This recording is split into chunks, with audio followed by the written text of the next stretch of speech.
ज़ीशान कादरी का एल्विस यादव और big boss की घटना पर स्पष्टीकरण। ज़ीशान बिग बॉस के घर में शबाज और एल्विस यादव से जुड़े एक विवाद पर अपनी स्थिति साफ करते हैं। वो बताते हैं कि उस गर्म क्षण में उनका इरादा शबाज को शांत करना और उसका साथ देना था। उन्होंने शबाज से कहा था कि वो दूसरे व्यक्ति एल्विस के व्यवहार से परेशान न हो, क्योंकि ये उसका अस्तित्व दिखाता है। ज़ीशान जोर देते हैं कि उनका उद्देश्य किसी को कमतर दिखाना नहीं था, बल्कि वो केवल उस स्थिति को संभाल रहे थे। एल्विस की प्रशंसा। ज़ीशान का कहना है कि उन्होंने एल्विस यादव की तारीफ कम से कम 10 बार की है और मानते हैं कि एल्विस यूट्यूबर्स के लिए एक लैंडमार्क मील का पत्थर हैं। इस बात से वो इनकार नहीं करते। वो बताते हैं कि उन्होंने मृदुल को एल्विस के कुछ वीडियो देखने के लिए कहा था, क्योंकि एल्विस देसी हैं और उनकी तरह हैं। वो एल्विस की चुलबुली और शरारती हरकतों जैसे दोस्तों को परेशान करना और हंसना के उदाहरण भी देते हैं।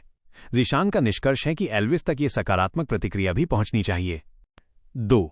सुमित तोमर का आरुष भोला राइज एंड फॉल से पर बयान। Sumit Tomar rise and fall के फिनाले में पहुंचने के लिए आरुष भोला को बधाई देते हैं। वो दर्शकों से आग्रह करते हैं कि बचे हुए 2 या 3 दिनों में आरुष के लिए ज्यादा से ज्यादा वोट करें। प्रतिद्वंदियों पर निशाना।